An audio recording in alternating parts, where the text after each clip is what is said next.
hell must be frozen because Blizzard just did a smart move. That's right, Blizzard has decided to abandon a Diablo 4. And honestly, what else can you call it at this situation? Diablo 2 Resurrected has currently 15k players online on Steam, while Diablo 4 has only 10.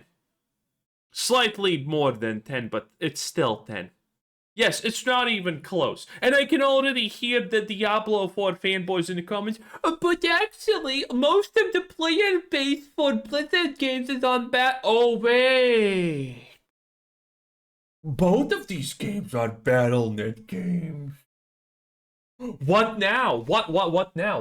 What now? I have told you this for years at this point, because it's been 3 years since Diablo 4 got released. Diablo 4 is a tragedy, travesty, betrayal. It is one of the worst things, it is literally my biggest disappointment in the past decade. It's that bad. Diablo 3 was the previous biggest disappointment, but now it's Diablo 4. And Blizzard's overall handling of World of Warcraft. My god, have you seen what's happening to fucking World of Warcraft? Holy shit. In any case, Diablo 2 is absolutely taking over. It has more players, it has more love than Diablo 4, and it is hilarious. Now, granted, you know my opinion, I am extremely, extremely fearful of this, because Diablo 2 is an amazing game. The Warlock class got released, I played it, it's nowhere near worth $24, and it is overpowered, okay? All of the abilities literally clear fucking screens, immunity to most types of damages, melee combat style that has a literally inbuilt AoE and different types of damages to go past immunities, magic damage, that. The class has everything, even a blink. I mean literally everything. The Warlock is completely 100% modern day Blizzard trash. But it works good enough currently. Now, granted, I am very afraid, and I firmly believe if we allow Blizzard to mess around and F around with Diablo 2 in, 4 or 5 big expansions, if they actively update, they're gonna ruin the game. Because keep in mind, I have always wanted Diablo 2 Resurrected to be updated, to fix a couple of things, but seeing the way that Blizzard is currently approaching it, like the absolute failures, like for example, arrows, bolts, throwable weapons, the fact that those things still have quantity is literally a thing of the bygone era. People hate it. It's unenjoyable. It's sad. It's stupid. No one wants to deal with that shit. People absolutely hate it. And Blizzard still keeps it there. No dedicated charm inventory. A massive thing that I don't think a single person... If you actually are against a separated charm inventory for Diablo 2, please comment down, because I don't even think these people are real. I don't think these people even exist, honestly. I mean, no one can be that much of a purist, right? Because if you're that much of a purist, you're not playing Lord of Destruction. You're playing the original Diablo 2 without Lord of Destruction, aka without Act 5, right? Oh boy. Yeah, I don't think these people are even real. And Blizzard still hasn't done it. Over the years since they made Diablo 2 Resurrected, they have added a couple of things. The terror zones, the charms that remove resistances. And all of those things, in my opinion, are pretty good. They're decent. But you need to understand that they added these things, the new synergies for a lot of classes. For example, I'm currently playing a Bobazon. And the fact that there's actually synergies for strafe, guided arrow, and multi-shot is fucking amazing. But all of these changes they have done has literally been over more than 4 years, I think, or something like that. Diablo 2 Resurrected has been out for a while now. And all of those changes have been over years. So if Blizzard ramps up the way that they do changes, I think they're gonna kill Diablo 2 in like half a year if they ramp up changes. Because again, the Warlock class is fun, not worth $25, but it is purely overpowered. It does everything. It is everything. It is what it is, boys. You know. Diablo 2 just pulled off something I honestly didn't think was possible. A brand new paid pack, a brand new class, and instead of the community melting down over Blizzard touching a sacred game, people are actually asking for more. Reign of the Warlock. I mean, after World of Warcraft Classic hashtag no changes, and everyone finally understood, wait a minute, we do need some changes, which I was always for, by the way. Not massive changes, but changes. Season of Discovery was great. Like me. I don't know. I always been for it. Looks like a real hit, and now Act 6 no longer feels like a meme wishlist item. It feels possible. And okay, imagine this. The Warlock class costed $25. How much a new act is gonna cost? $150? That has some huge ripple effects, because if Blizzard can keep supporting Diablo 2 Resurrected without ruining it, that says a lot about where Diablo 4 I like how Riker knows. Goes next, especially with the Warlock. No, Diablo 4 is gonna still be shit. Okay, listen, it doesn't matter if they fully copied the endgame of Diablo 2, which is 100 times better than 4. You're still gonna run into the same problems. I honestly need to do a separate rant video about the fact that there was this Rex video I watched a week or no, a month ago probably, where he was complaining about Diablo 4 not having endgame, and he didn't understand how it's possible to not have endgame. The fact that people don't understand it, how the fuck can you have an endgame when that endgame is designed to be done from level 1 all the way up to max level and max difficulty? I need to do a separate rant on that, I swear. Hype and the Lord of Hatred expansion bringing major system changes. So today we're breaking down what Reign of the Warlock's success means for D2R's future, what big changes Lord of Hatred could bring to Diablo 4's item meta, plus big ARPG updates from Path of Exile 2, and Last Epoch. Then we need to talk about the industry meta. Last Epoch just got their... What was it announcement? But the rifts. Purely, by the way, stolen from Path of Exile, which is BIS. I love this mechanic. Phil Spencer leaving Xbox, Sarah Bond also leaving, Bluepoint getting shut down by Sony after the canceled. Okay, relax, Riker. No one cares about Bluepoint. Every time I do a Nintendo-related thing or a PlayStation-related video, no one cares. Kinda hurts my soul, you know what I'm saying? Live service God of War game. Also, what the hell is this? Okay.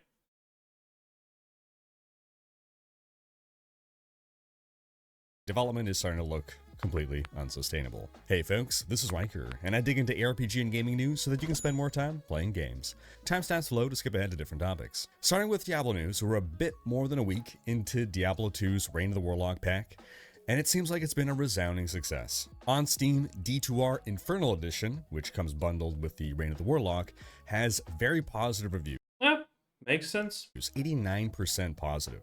And the majority of the negative reviews that I see were mostly about requiring Battle.net login every 30 days, which is fair criticism. It's a new and unnecessary DRM for a single-player mode, but it's certainly not something catastrophic. Everyone seems to love the Warlock class. It fits right in. But also, it's arguably the most well-designed class. It does fit right in. Class in D2 now, which it does make sense given it was informed by 25 additional years of design evolution. And it's just been great to see old Diablo fans coming back because of new content in one of their favorite games from their youth. As a reminder, Blizzard said that if Reign of the Warlock is well received, they'd like to make more content for D2R. And I think the community's response is an overwhelming bring it on, with a full-on Act 6 high on people's wish lists. Now, my biggest concern about... No, an Act 6 would be amazing, though. What would it be? Blizzard adding new content to D2R, an Act 6 for instance, was always historically that it would potentially ruin D2. People would come and ask me over the years, oh, like, what if, you know, they did D2R, what if they added an Act 6? And I was opposed to it. You know, it's different artists adding to a finished painting. Yeah, maybe it's going to be good, but maybe it's going to be bad. And if it's bad, then... Well, the problem is probably the fact that it's a Blizzard artist in this case, which is shit. bad thing now always exists in the game. But I believe with the Reign of the Warlock, this team has proved that they won't ruin D2. And they also gave us the option of sticking with the classic experience without any Warlocks running around in it, if that's what we prefer. Now, I've seen an argument that Blizzard should have gone straight to releasing an Act 6, not doing just the Warlock first, like go full on out, full expansion with 1 or 2 classes, plus the whole new act. Now, the biggest problem with Blizzard releasing a new act is the fact Blizzard doesn't understand Endgame. Needless to say, the fact that Diablo 4 has never had Endgame. Well, actually, it did have Endgame in the first season, technically. But then it quickly deleted its Endgame. Okay? You can't have Endgame if you're constantly just adding a new mechanic, and now that's the only thing you do from level 1 to 70, and everything else becomes irrelevant. If Blizzard adds a new act, how will this fucking play out? The level scaling would be insane. Would it even work? I honestly know. And above everything, it's like, okay, now you need to add more power to the game, which you don't. That's the trick here. Diablo 2 doesn't require more power, okay? The power's already there. It's just what you choose and how you make it. But Blizzard would add more power. And the moment Blizzard add too much power creep, it's over. And considering the Warlock class is mega power creep, but wrapped in a good package, is a problem. But I think this was the more prudent move. Sure, it may mean less money for Blizzard. Fewer people will buy Reign of the Warlock than a full-blown expansion with a new act. But it was a safer play that tested the waters and now has people begging for more, as opposed to running the risk of more purists getting upset over one of the myriad. One of the things also, by the way, this is going to be a hot opinion, right, about Diablo 2. But one of the things that I think that they should actually do with Diablo is increase mana. Base mana for every class. Because the fact that you can't use abilities and you require so many mana pots to use, and you have no option to automatically pick up, like, potions in the game is ass. Ass!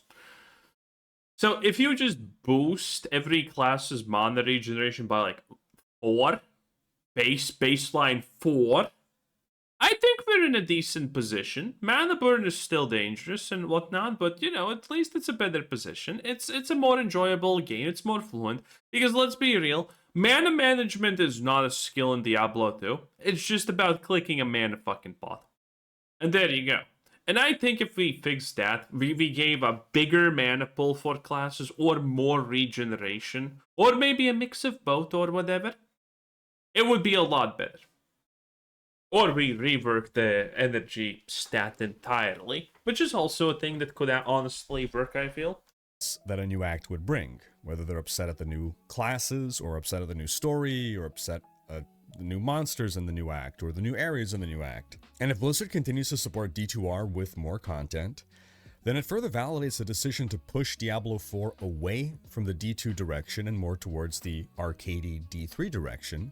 This way they can make both crowds happy. D2 players aren't going to be upset about D4 becoming more like D3 when they now have new content. Hey, I would like to play both. That's the reality. I would like to play both, but I can't because Diablo 4 is shit.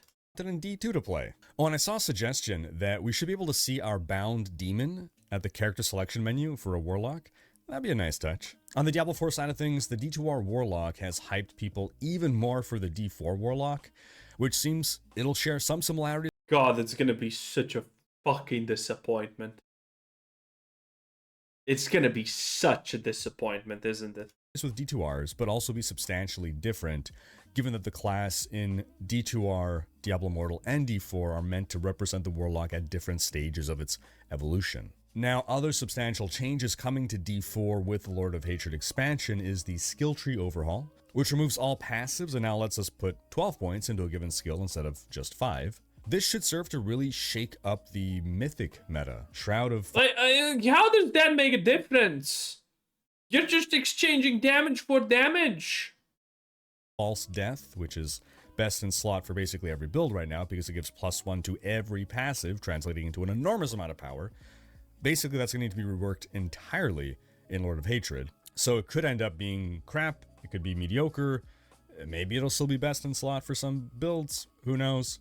But I'm really hoping it just ends up being situationally good and not, once again, best in slot for everyone always. Similarly, the Shaco's +4 to all skills becomes less powerful when it's only giving us 33% more skills, going from 12 to 16. I can already tell you that's not going to be the case, okay? You know how I know that? Because Diablo 4 has a geometrical progression when it comes to these abilities, typically. Okay, passives didn't have it, but passives stacked on... Listen, this is how the math worked in previously, right? You had a skill. Level 1 is 1 to 2 damage. Level 2 is 3 to 5 damage. Level 3 is 7 to 12 damage, and so on. And then you had the passives that were, okay, at the end of this number, we're going to multiply it by 50. That's how it worked, right? But now you're just going to have 12 ranks in something that doesn't go up like this. It goes up like this, okay? Geometrical progression, boys. So the 33% increase in skill points is not going to be a 33% increase in power. It's most likely going to be like an 80% increase in power, which is not going to change anything. Also, it's just the fact that I know this shit because they have never actually changed anything in the game. Yeah, they have never changed anything in the Diablo 4. Whenever they change something, that change is gonna be buffered by another change that just changes how it looks.